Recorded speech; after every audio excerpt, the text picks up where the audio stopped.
Reach. My name's Adam Brooks, and I'll be one of your hosts tonight.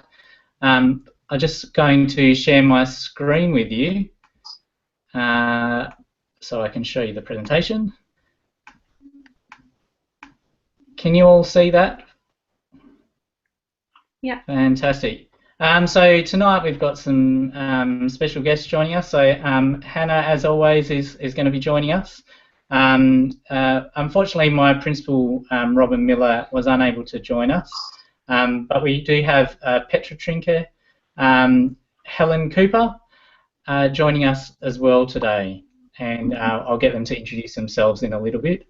As always, this is being shared live with you, but if you don't manage to catch it all, you can go to the YouTube channel for TeachMeet, and it will be up there directly after the presentation. So it will go straight to YouTube, and you've got the link there if you would like to do that. Otherwise, we'll tweet that link out, and we'll also put it on Facebook afterwards for you to see. If you do have questions today, you go to Twitter and use the hashtag TMWAReach, so TeachMeet Western Australia, Reach, all as one word. We'll endeavour to answer your questions as they arise, and we hope to hear many questions tonight. This is all about you finding out how to create portfolios, and we do have some relative experts in the room, so we'd like you to join us and make this a very collaborative and enjoyable experience for you. Okay. Our objectives for this episode are, as part of the TeachMeet Reach philosophy, we want the whole of Western Australia to feel connected no matter where you're situated. So we're really trying to promote this channel for regional and remote WA, as well as our metro counterparts. But we created this TeachMeet Reach particularly with the regional and remote people at the forefront of our minds. And tonight was all about being inspired by tips and tricks for writing your portfolios. And someone said to me last night, writing your portfolio can be a bit like that university assignment that you keep putting off, and it doesn't have to be like that. And hopefully tonight you get some great tips that you can take away and use. So without further ado, I'd like to get the people that are presenting tonight to introduce themselves. I'm just going to go back so I can share the screen. All right, so Hannah, can you... Hi. Okay. Hi, I'm Hannah Dodds. My Twitter... my Twitter handle is @MissHDodds down below. I am a teacher at the moment at Harrisdale Primary School. I'm in my 3rd year of teaching, and I have completed my portfolio and been signed off last year, I think it was at the start of last year.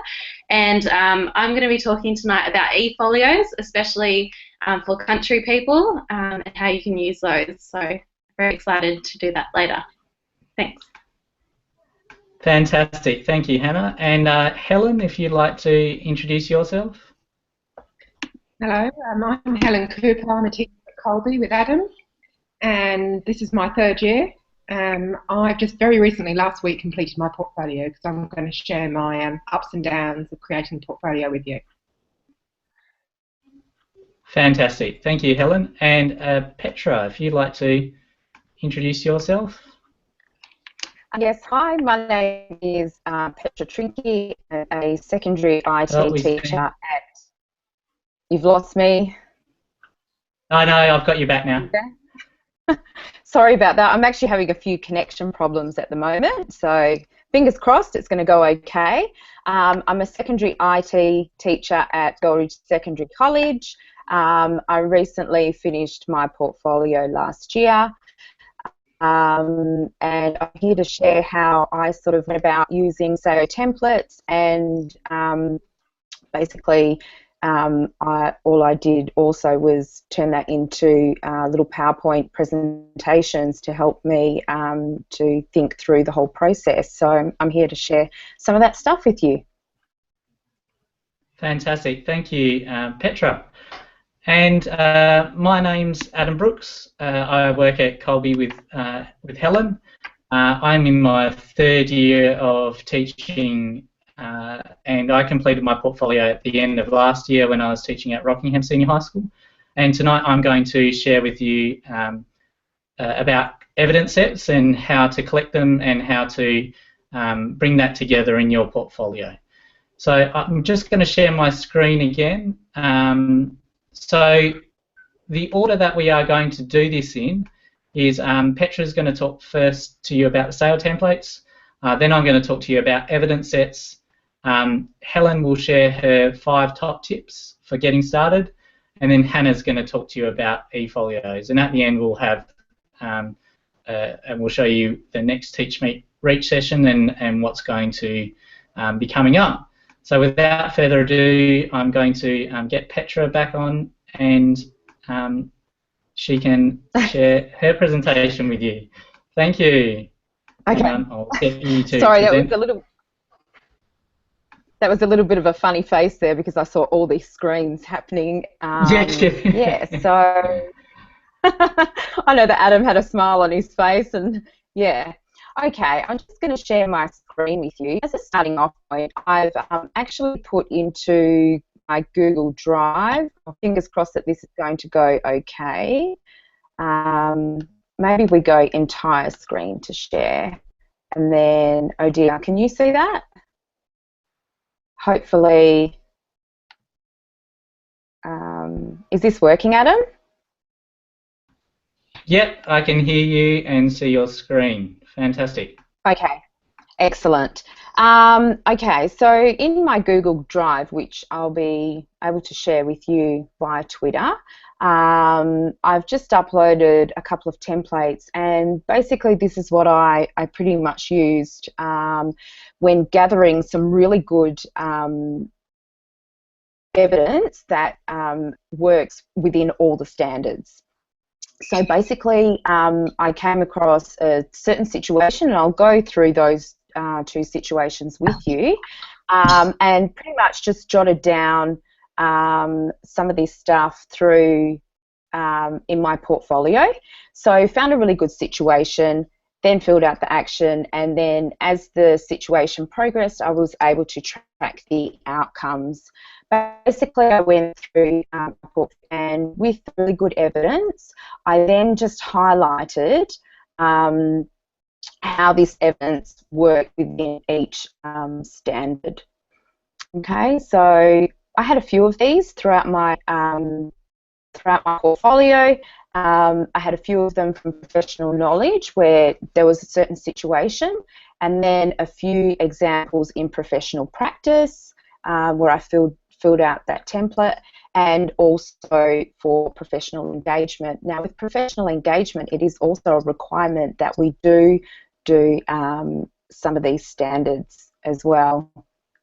I'll just take you across to one of the other really good informative things that I found out there, and that's through the Department of Education. It doesn't matter whether you are with the department or not, and I've actually got a bit.ly for this particular screen. So even if you're not employed by the Department of Education, there is a part on how to write SAOs and the STAR framework in the application writing for teachers online. So I'll just bring that up. It is a Flash-based document, so you will need to have Flash enabled in your browser. But I found that this particular resource was really, really good. It was really simple, and it went through how to write the SAOs. Okay, I'm just going to skip through this.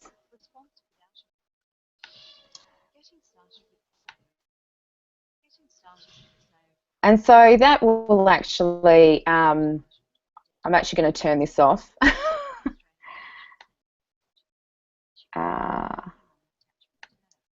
Let's just get rid of that voice. Lovely voice it is.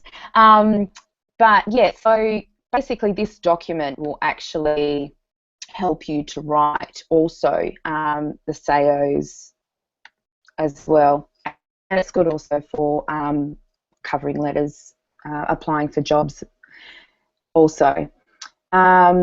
The next thing that I will take you to is just another document that I've got in my Google Drive for you, and that is actually a secondary example response using the SAO framework. This one also comes from the Department of Education, so there's a little bit of an example there, which I'm happy to share also on my Google Drive.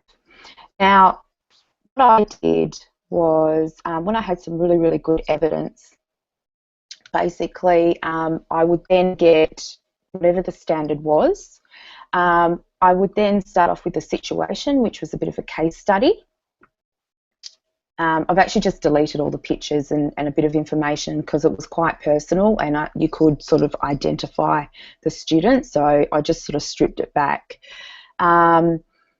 Then gave, whoops, didn't get all of it. So yeah, just gave a little bit of an example. What was the action?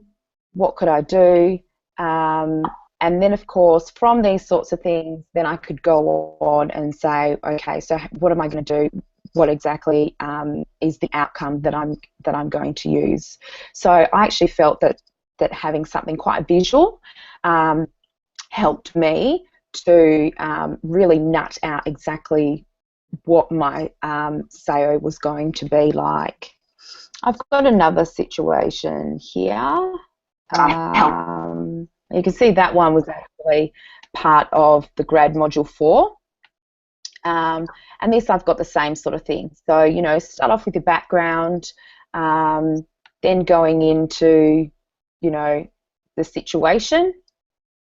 What sort of actions are you going through, and of course what type of outcome also. So there's a few little handy hints there for you. Hopefully you'll also see the benefits in trying to do it this sort of way, and then just making sure you've got some really, really good evidence, strong evidence, like these particular tasks that managed to actually hit a lot of those standards. And that's pretty much from me. I'm not sure how to get back to where I was. I don't know if you can help me there, Adam. If I stop sharing that screen. Yep.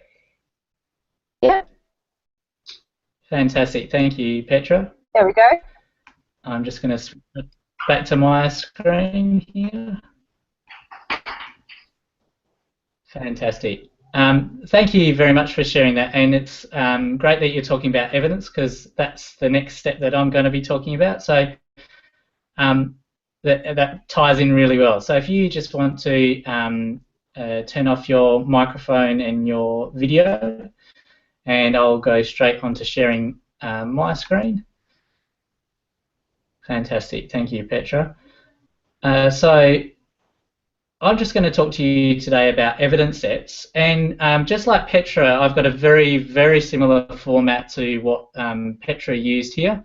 So I, just on this, I use this particular template. I believe I got it from one of the people that had finished their portfolio the year before me, but I think this is quite a standard template that gets used. I'm more than happy to share this with you afterwards as well. So I did it in Google Sheets, mainly because I can then right-click on here and go duplicate, and it gives me copies of those sheets, and then I can just print out all the sheets. So I've got an example here for the graduate modules. So I've got my situation, action, and outcome. So where, why, and when. What did you do, how did you do it, and what was the result of your action? How did you know? What are you going to do differently next time? And then I just highlighted which of the standards that that achieved. And I wanted to show you this first because I've got this supporting evidence here. So what I did was I actually printed these out, and each of these particular parts became the evidence set as well. So what I did is I then, in another sheet, for each of these particular examples that I had, I created an evidence set for them. And so these were, this piece of paper would go after the SEO template and before the actual evidence set. And so for this particular, for my graduate modules, I had 4 pieces of evidence which made up an evidence set. And those align with this particular box here. Well, they should align, hopefully. So I then just gave a brief description about what each of those pieces of evidence were, and which of the standards that they actually reached. So the way it worked would be I'd have my SEO template, this particular sheet, and then afterwards I'd have evidence 1A, 1B, 1C, 1D. And then I'd have the next SEO template, which would have been year 7 and 8 planning, and then I would have my year 7 and 8 planning evidence set, checklist with a description, and then the standards that it meets. So you'll see here on the right that this particular evidence set, different parts of the evidence set, so the individual pieces of evidence, actually checked off different boxes. So that was to show how that aligned with the standards that I've ticked off here. So hopefully that makes sense in terms of the layout. Now, I actually found gathering the evidence was probably the trickiest part, and ideally, and since I've done this, I've been trying to collect evidence as I go along with things. So Helen's going to give you some tips up next about one of the ways in which she did that, but I can't emphasise enough that ideally you're trying to gather this evidence as you go along, and you don't have to necessarily sort it out into which ones you're going to use and which ones you don't. But if you gather all together in one spot, it makes this task a lot easier in the end. So that's basically what I wanted to share with you. If you've got some questions, make sure you're tweeting to the TMWA Reach hashtag, and we'll try and leave some time for questions at the very end. So I'm just going to unshare my screen, and I'm going to pass you on to Helen. So if, Helen, if you want to turn your microphone and video on. Okay, I'm on. I'm good? Yeah, you're on. Okay, great. Okay, I'm just going to share my presentation. Oh, I need to go back. To my screen.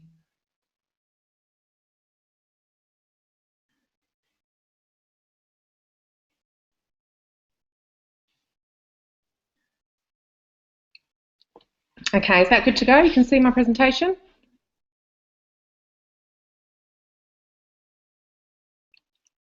Can you see if you can see? Yes, you can see it. Thank you. Okay. So I very recently jumped from, completed my portfolio from provisional to full. And I just really wanted to talk about 5 top tips to get started because, as Adam said before, I see this as kind of a really horrible uni assignment. One of those ones that you put off forever and sits there, but once you actually get into it and get started, you realise it's not that bad and it's actually quite useful. So I just wanted to give some ideas about how you might want to get started with it. Okay, so my top tip is it's not that bad, and it honestly isn't once you get into it. So get onto the TRB website, get the information, read it, and begin. The TRB website's got lots of information on. Print out the standards, print out the examples, and just get immersed in it so you've got some idea of what's going on. My second top tip is to start with a project. So a student-focused project, which we do every day. You know, we plan for our students every day. So planning a series of lessons. I usually did like a week's lesson, so maybe 4 lessons for one of my classes. And in that plan, I did what I always do. So I thought about the Australian curriculum, I thought about ICT, I thought about differentiation and communication and so on. I then, you know, execute that plan. But then the thing that we don't do very often as teachers is to collect. And as Adam was talking about, the collecting is really important. So you've made your plan, you execute that during the week, and collecting the evidence, taking photos, inviting people along to come and look at your lessons, picking up documents that you might have to use, and so on is really important during that week. Keeping notes if you're talking to colleagues about how you might do things, asking for feedback from students, and really collecting some evidence from that 1 week. I then would go on to draft your response to 4 or 5 standards, which is really easy to do. Once you've planned like you always do and you've thought about those things, when you look at the standards, to use just one series of lessons to respond to 4 or 5 standards is a really easy thing to do. So standard 2.2 and 3.2 are planning. So as soon as you've done that plan, you've produced evidence for those standards.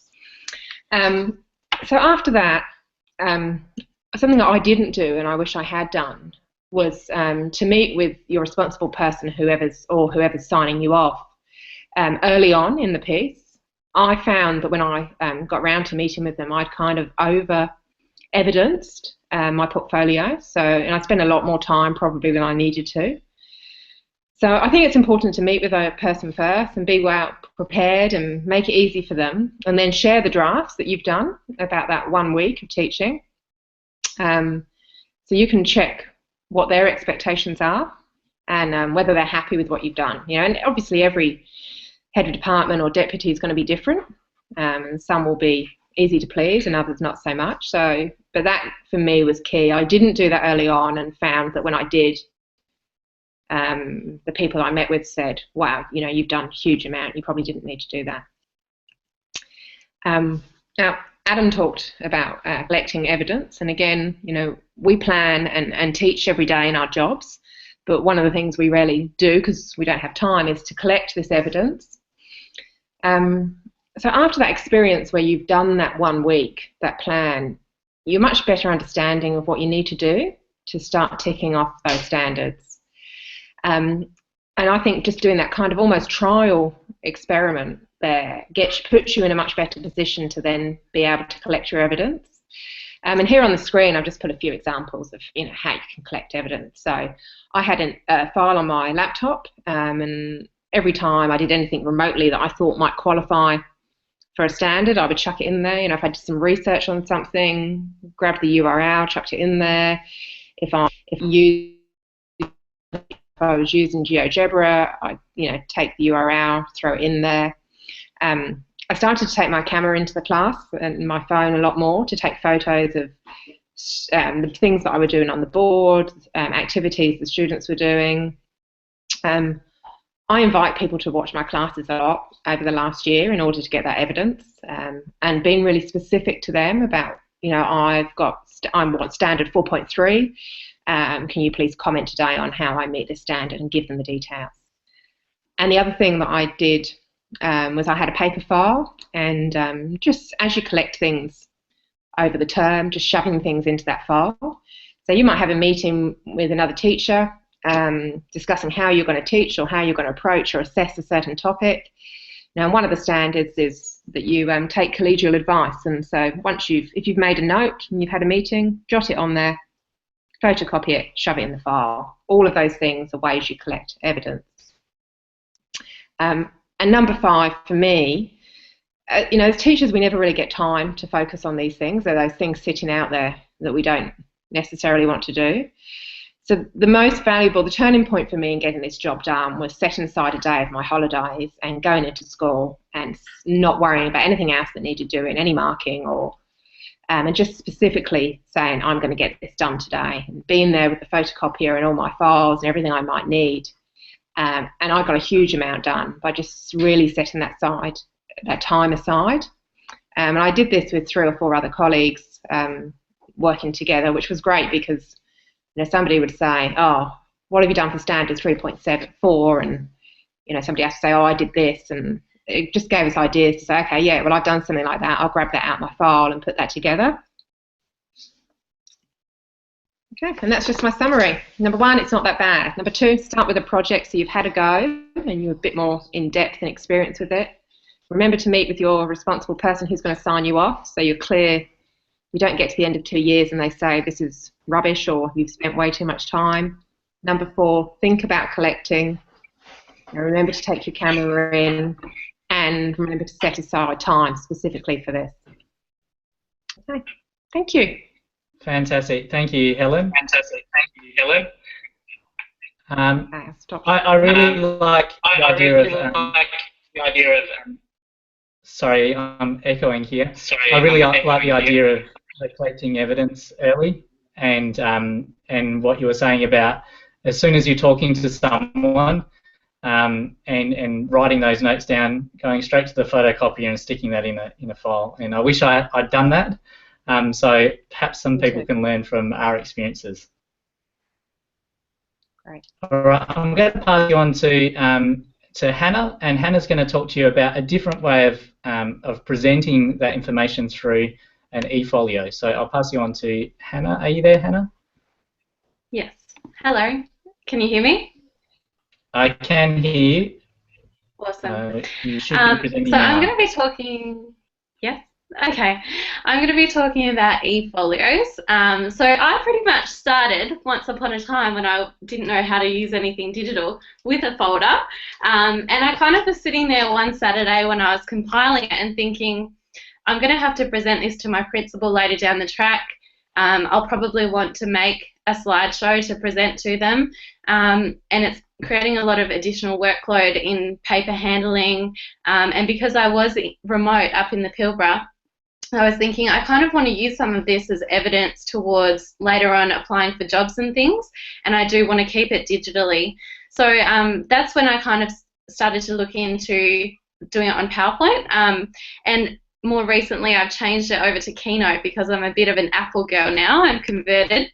So I'm just going to show you, and I've got some links to some templates that I've designed just to share with you. 2 seconds. I'll get that up. Can you see that? I'm hoping it's working. Yeah, all good, Hannah. I hope so. Yeah, cool. So pretty much this converted straight over through to Keynote, but if you've got a PC, you can use PowerPoint as well. And this is very similar to what Petra kind of had. I suppose the only different thing is that when I was presenting, I had made sure it linked.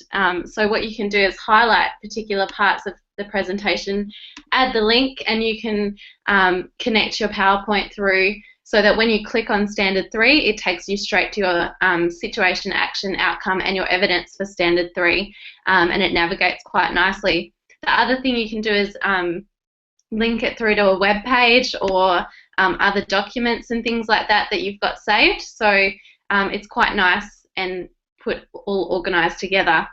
The other thing I was hoping to talk to you about is that you can embed videos and things like that into your presentation. So it's all there. If you meet with your principal, you can just have it straight away, which is a good thing. And also, if you did want to print this out later down the track, you can create quite an aesthetic looking document which prints out nicely as well, and it's all collated together. And another thing that I've done is put little arrows and things like that in just to make it look nice. It's up to you how you do it. There was another template that I designed too, which I think I've closed down on accident. I'll just open that up. There we go. So you can make it look however you like, and these are all available on my blog, so I'll show you that in 2 secs. And like Adam and Petra have shown, you can analyze and chuck that template in as well, and highlight what you've achieved, whether it's graduate, proficient, highly accomplished, or lead in your examples. So I'll take you to, I'll just go to my blog quickly. So there are templates on the blog that you can download, and these are on PowerPoint, but it is compatible with Keynote as well. And there's a little video. I did a presentation for my school last year, I think it was, and so that was a long time ago. It might not be as relevant now, but that's on there for you as well to explain it a lot more in depth if you want some examples of how to link and things like that and embed videos and stuff.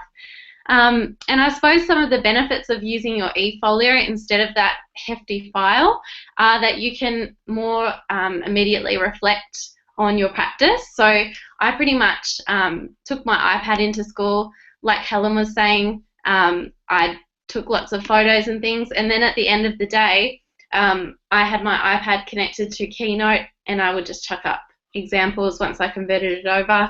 Initially, when I was using PowerPoint, I couldn't do that, but Apple devices, I suppose, are awesome like that, where you can save it to the cloud and you can just add to your presentation from wherever you are, whether you're at school or at home.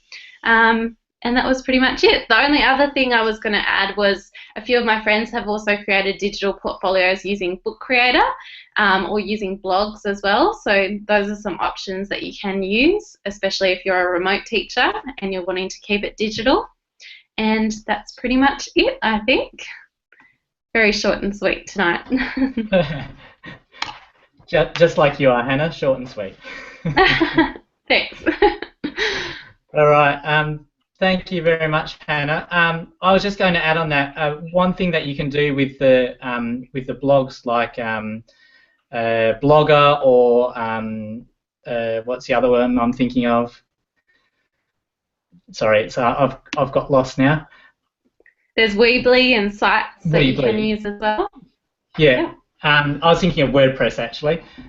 So yeah, with those particular sites, you can use tags. So what you could actually do is in the tags put the 1.1 or 1.2, and then as you build your evidence sets up as well, you can tag in your evidence in there with the same values, and that will be a great way of kind of linking it all together quite simply. So some great ideas. Adam, I did have a tweet just come through from Fantastic. Amanda Stevens. She was asking, has the TRB changed to allow ePortfolios recently? Last year it was only hard copies. As Helen was saying, how to meet with your responsible person, I met with my principal and he had said that he's happy for my evidence to be electronic and that I could just present that to him. I suppose it is in a way kind of like a file as well. You could print that out if you wanted to and have your evidence all there in a hard copy. I suppose the only reason I did do an ePortfolio was just to save that time when I came to present it to my principal so that it was all done and less workload. I'm not sure about the TRB's stance on having an ePortfolio, but if I was ever, I suppose, asked to present my evidence, I could send it straight through to them electronically, being in the Pilbara last year, or I could just print it out for them. So it's not necessarily not printable, I suppose. It's just a little bit more interactive and that kind of thing for your principal. But I suppose in some cases your principal might prefer you to do a file. So like Helen said, it's great to ask that responsible person who you're going to be getting to sign off your portfolio. Yeah. Did you guys want to add to that question at all, or Helen? Yeah. Thanks, Amanda? Hannah. I do.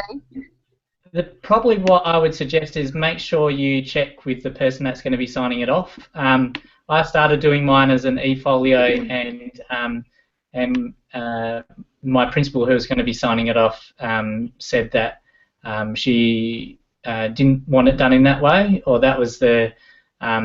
I don't know if she said that explicitly. I think that might have been hearsay from people in the past, and so I changed tack halfway through. But as Helen suggested, meeting up with the person that's going to be signing you off early is probably a a good idea. I'm not sure what the TRB's stance are. You probably have to check their guidelines and make sure that we're not leading you down the wrong path.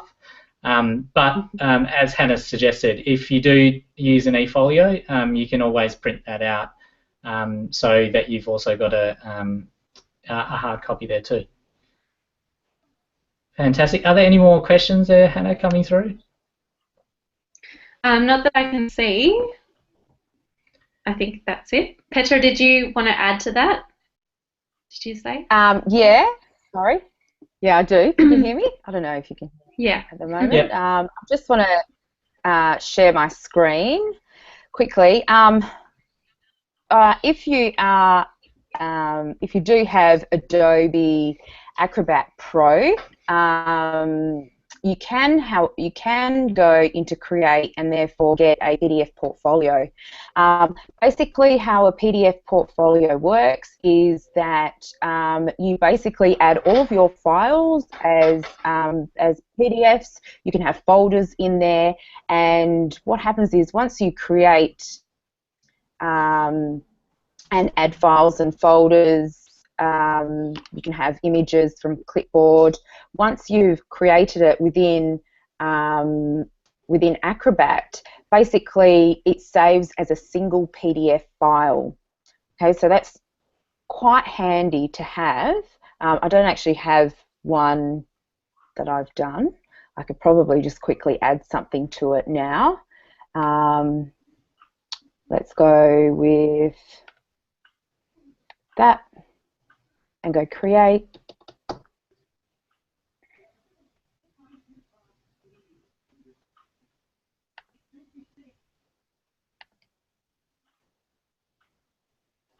So if you are saving it, it just saves as a, let's say if I go create a portfolio. So there you go, you can see even though it consists of 4 different types of files, it just saves as one PDF. So you can continually add. It's almost like a repository in a sense. So that's only if you have Adobe Acrobat Pro, though. If you do end up opening it up in the normal Acrobat, not the Pro version, you can't necessarily create it, but you can still open up your portfolio as that. So that might be a little handy tool for someone who's got that available to them as well. Cool. I need to get back out of the screen. So just stop sharing at the top. Yep. Fantastic. Thank you, Petra. What I might do is I might just share my screen again. And just for those of you who are interested, we're running our next Teach Meet Reach session on the 7th of August. And the session's going to be on feedback with students and potentially with other teachers using technology. And we're putting out a call for presenters now. So if you're interested in joining us, either get in touch via Facebook or Twitter. Make sure you use the TMWA Reach hashtag and tweet either Hannah or myself or both of us, and we'll get back to you. So thank you everyone for joining us tonight. Are there any last minute questions coming through there, Hannah? Not at the moment. That looks like it.